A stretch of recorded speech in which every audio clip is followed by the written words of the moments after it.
feminicidio en la ciudad de Ñemby.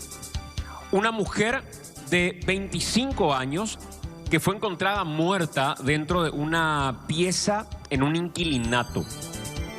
La investigación fiscal y policial apunta a su pareja y al amigo de su pareja, quien se entregó, fue hasta la comisaría y se presentó en el lugar. La víctima, identificada como Daisy Tamara Belén Vareiro Torales, fue encontrada con signos de estrangulamiento y heridas de arma blanca en su habitación, en un inquilinato ubicado en el barrio San Carlos de esta ciudad. El principal sospechoso de este nuevo aparente caso de feminicidio es Fernando Montanía, de 21 años. Hasta ahora está prófugo. Rolando Javier Martínez, amigo de Fernando Montanía, se entregó a la comisaría 22 de Guarambaré, ya que aparecen imágenes de circuito de seguridad interactuando con Montanía. Al entregarse, manifestó que únicamente tuvo una discusión con la víctima y dijo que es inocente en este caso. Minutos antes del hallazgo del cuerpo, las grabaciones registraron al sospechoso ingresando al inquilinato, ahí lo pueden ver. Ingresa de hecho ya dio de manera violenta hasta ese lugar. Primero saltó la muralla y luego terminó forzando la puerta. De la escena incautaron pastillas, dinero, cocaína y otros elementos que según la policía son de alta relevancia. Y ahí aparecen las dos personas que para los investigadores estarían directamente involucradas. Fernando Montanía, en carácter de autor, y su amigo Rolando Javier Martínez, en carácter de cómplice. El cuerpo fue trasladado para una autopsia, mientras las autoridades trabajan para tratar de esclarecer lo ocurrido. Y salen con total tranquilidad después, ¿verdad? Sí, sí. Como si hubieran ido a visitar a alguien y se llevaran parte de la ropa o de algo que tenían que retirar del lugar. Claro, vos mirás esta escena y decís, bueno, estaban saliendo de la casa, Apagaron la luz. Sí. En esta escena, mirando de manera aislada, vos decís, acá no hay nada raro. Acá no pasó nada raro, ¿verdad? No. Lo único que confirma esta imagen es que estaban juntos. Hasta ahí, ¿verdad? Sí. Ahora, la otra escena, cuando golpea la puerta y entra de manera violenta, esa es mucho más sospechosa. Tal cual, tal cual. Esta es la imagen que para la policía fue fundamental como para poder identificar a los responsables, uno de ellos prófugo todavía hasta el momento, quien sería el autor de este hecho, y el cómplice, el amigo que dijo que supuestamente solamente mantuvo una discusión con la víctima y nada más que eso. Ahora, si se retiraron así del lugar y él, Fernando, mató dentro de ese inquilinato a la mujer, claramente el amigo vio y participó del hecho, ¿verdad? ¿Cómo se retira ya estando la mujer muerta y él no se percata de lo que había ocurrido? Totalmente. ¿Y por qué tuvo que haber entrado de esa manera a la habitación? O sea, ¿por qué lo hizo? Lo que uno sospecha, perdón, Santi, es que estamos hablando de gente que probablemente esté urgida de consumir algún tipo de estupefaciente. Es probable. ¿Cómo las imágenes de circuito cerrado te pueden ayudar a cerrar casos como este? Que si tuviéramos los elementos que tenemos sin las imágenes, probablemente quedaría como un hecho de autoeliminación quizás. Pero claves son estas imágenes en un lugar donde vos decís, bueno, es un inquilinato, quizás algún hecho de robo. Es un caso muy grave que termina cerrándose con un par de secuencias construidas que terminan permitiéndote armar la historia como se cree que ocurrió Y cuando menos te disparan los elementos de alerta, cómo entró el hombre, cómo se movieron, cómo dejaron la escena del crimen o el lugar de muerte, eso determinará la justicia después.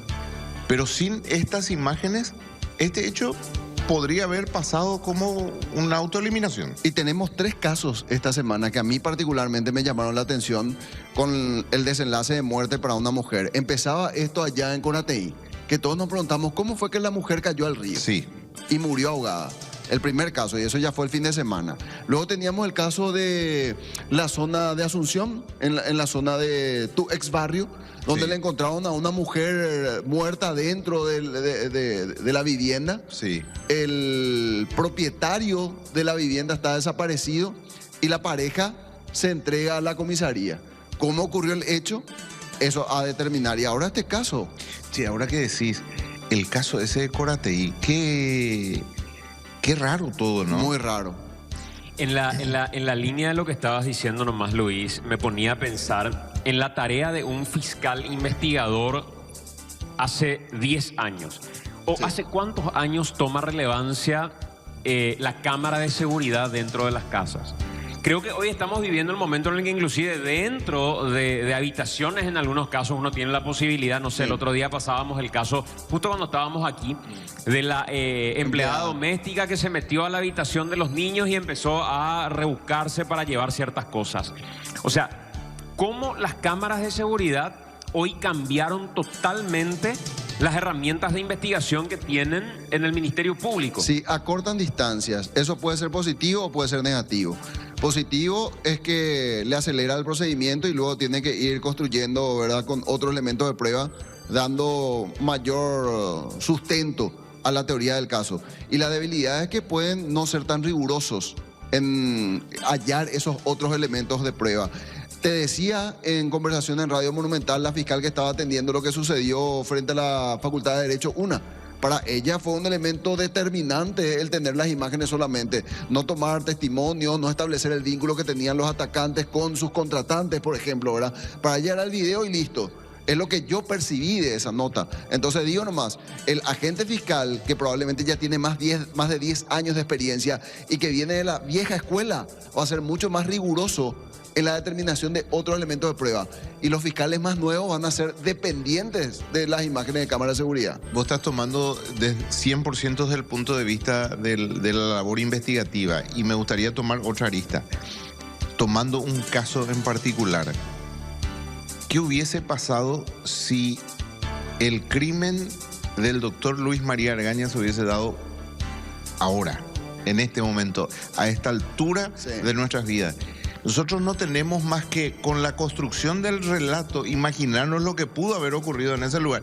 Las pocas imágenes que hay son imágenes súper posteriores a lo que fue el ataque. Exacto. Pero hoy por hoy, con seguridad vamos a tener por lo menos de 5 ángulos en esa cuadra imágenes de seguridad. Cierto. Y en la línea nomás de la tarea que sí le compete más allá de la Cámara de Seguridad del Ministerio Público, y un fiscal con más tiempo se está jubilando, si no se jubiló ya y en estos días está dejando el Ministerio Público, la doctora Teresa Sosa. Sí. Y la doctora Teresa Sosa suele ser muy vehemente al decirle a la policía: lo único que tenemos es una imagen de seguridad, dice ella. Pero yo necesito que me traigan otros elementos más allá de la cámara de seguridad. Claro. Porque me traen un elemento, me dicen, esta es la cámara, se ve que aparentemente tiene el mismo tatuaje. No me resulta suficiente, dice ella. Sí. Y suele ser muy exigente con el ministerio, con la policía, respecto, que es el brazo investigador, digamos, respecto a otras cuestiones que sean conducentes a que esa persona que presumen es responsable es verdaderamente la responsable de un hecho. Claro, pues la imagen te muestra lo que pasó, es cierto, pero es insuficiente para probar toda la teoría del caso. Vos tenés que tener testimonios, tenés que tener evidencia, tenés que tener criminalística, tenés que tener registros del lugar donde ingresó, donde ocurrió el hecho. No basta, pero para algunos la exposición mediática ya es suficiente y luego tenemos que revisar cómo termina el caso en el ámbito jurisdiccional, porque si vamos a trabajar solamente para los medios, tenemos que ser periodistas, no fiscales. Me acuerdo, ya que mencionan esto, el caso del joven, repasamos tantas veces esto, el caso del joven asesinado en San Bernardino. en un enfrentamiento frente a una lomitería donde después de una disputa hay una persona que saca un arma, hay un forcejeo, el chico recibe un disparo, muere. Lo que teníamos, de acuerdo al relato de los testigos, era que había sido un hombre alto, morocho, que tenía un gol gris y que se había ido prófugo del lugar. Comienza la investigación, horas después la policía llega a una casa en San Bernardino donde hay un gol gris estacionado. Abren, era el mismo gol. Abren la puerta, se allanan la casa. El hombre morocho, grande, alto, acostado con una mancha roja en el pecho. Es detenido. Era agente policial. Todo giró en torno a un caso de gatillo fácil. Pero el hombre decía, no, yo no fui. Y esta mancha es una mancha de ketchup de una hamburguesa que yo comí anoche. Sí, estaba tomando, estaba en casa, estaba acá. Y el gol, no, el gol yo estoy en carácter de depositario. Y nadie le creía. Es más, los titulares incluso al día siguiente hablaban de un caso de gatillo fácil. Gira el caso drásticamente cuando encuentran que realmente el hombre no era el autor del caso. Es cierto, tenía ese gol, era el mismo gol, mismo modelo, mismo color y estaba en carácter de depositario. Efectivamente, había cenado una hamburguesa. La mancha que tenía luego de la investigación se determina que era una mancha de ketchup, no era sangre. Y el autor del crimen estaba escondido en el Chaco. ¿Cómo se entera? Porque un peón de la estancia donde el hombre estaba escondido termina avisándole al papá del chico y le dice, no es ese el asesino. Le dan seguimiento en aquel momento a través de Orkut, que era la red social, la única red social que había en ese momento, y encuentran que el hombre tenía un gol, era gris, tenía como zona de esparcimiento San Bernardino y finalmente encuentran la remera manchada con sangre y los arañazos, que era lo que faltaba, que era el elemento que no le cerraba la fiscalía, que el hermano de la víctima decía que el hombre cuando mete el auto, mete la mano en el auto con el arma, en defensa el joven le había arañado y el detenido no tenía esos arañazos. Bueno, de cierto modo también parte de la complejidad que ahora, con relación a esos arañazos y todo lo demás, nomás que decís del lugar y qué sé yo, tiene el Ministerio Público con relación al caso de la niña Melania. Sí, claro. ¿Verdad? Sí. Acá tenés dos personas todavía sin determinar realmente la responsabilidad de cada una de ellas. Y cuáles son los elementos más allá de las sospechas que conducen a decir técnica y científicamente esta persona está involucrada en su carácter de autor del hecho y esta persona es cómplice o al revés. O sea, ese es un trabajo muy fino que tendrá que hacer todavía el Ministerio Público. Y que entre paréntesis probablemente en estos días se tiene que tener el resultado de las muestras que fueron tomadas del cuerpo de la pequeña. Y lo otro que estaba diciendo Luis, tratando de volver a nuestro hilo conductor de las imágenes como elemento determinante y los otros elementos de prueba para hallar la verdad de la teoría del caso. En el caso de Marcelo Pecci, por ejemplo, vimos que la tecnología jugó un rol importante. Clave. Pero también ese proceso minucioso de investigación para ir relacionando las imágenes con los otros elementos que vinculaban a los autores materiales del crimen. Totalmente. Pero, de nuevo, ¿por qué estamos hablando de esto? Porque se dio un caso de feminicidio en la ciudad de Ñemby. ¿Qué tenemos hasta este momento? Estas imágenes de seguridad que les estamos mostrando en esta jornada. Un inquilinato y dos personas que aparecen en escena. Uno que es pareja de la víctima de este caso de feminicidio. La otra persona que es una persona amiga de el supuesto responsable. Y vean ustedes, si puedes poner a pleno, director, por favor, a lo que nos estamos refiriendo. La imagen de Fernando Montanía, que es el novio, que aparece. Lo único que me deja un poco descolocado es que en nuestra secuencia de las imágenes de seguridad, el amigo ya... ¿Quién de los dos sería el amigo? Sí, esa es una buena pregunta que yo también me hago. Yo creería, por cómo se ve esta imagen, El segundo es el novio, ¿verdad? Claro, que el que cierra la puerta es el novio, Sí. ¿verdad? Y el amigo sería quien lleva las cosas. Así es. Así creo, Así parece. por lo menos por cómo se presenta, ¿verdad? Y el que ingresa, Según el relato, es el amigo. claro, el que ingresa por la muralla. Sí. Porque probablemente en ese momento el amigo, digamos, el novio, digo, Fernando, ya había cometido el crimen. Pero aquí quien termina forzando violentamente la puerta, aparenta de nuevo para nosotros por lo menos ser el amigo. Sí, y ahí la ropa es La misma. la misma. El porte, el andar, el bolsoncito. Todo es igual al que entra por la muralla. Vamos a escuchar lo que decía la fiscal que intervino en este caso en particular. Es la fiscal Laura Guillén. Y más adelante vamos a escuchar al comisario Feliciano Ferreira, quien explica también qué fue lo que sucedió. Escuchemos. La ventana de donde residía Daisy, tiene una conversación con ella y luego de varios minutos él forcejea, es decir, golpea la puerta, rompe la puerta de metal y ingresa. Y luego de unos cuantos minutos sale. Uno de los inquilinos que está o que vive o reside acá en las primeras habitaciones viene al lugar porque le da aviso a la propietaria de que había ingresado una persona que no conocía. Entonces él vuelve, el inquilino que estaba en su trabajo vuelve y se encuentra con esta persona, con este hombre, y le dice que por favor se retire por orden de la dueña, que se retire el inquilinato. Y él sale del inquilinato caminando y con rumbo desconocido. ¿Qué vínculo tiene este supuesto autor con...? Al parecer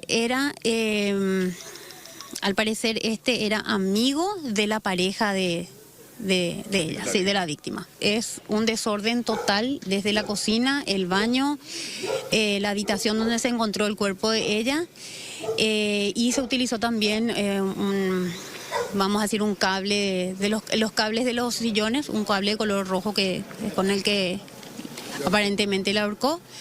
Tenía medias en la boca y también tenía heridas de arma blanca en la oreja izquierda y también en la espalda. Es así, es oriundo esa ciudad. Ella se presentó en compañía de su señora, según la manifestación que yo tengo, y posterior por disposición fiscal está detenido en la comisaría séptima, que ahora nos vamos a completar el procedimiento. Con relación a la pareja de la víctima, ¿qué se sabe de él? Hasta el momento tenemos la identidad, pero no sabemos nada al respecto, o sea, su ubicación es de Villa Elisa, según la información que tenemos, y estamos ya trabajando con la fiscal referente a su situación. El que se entregó, comisario, dice que él no fue el autor, que él discutió, pero no fue el que cometió. Es lo que manifesté en la sede policial.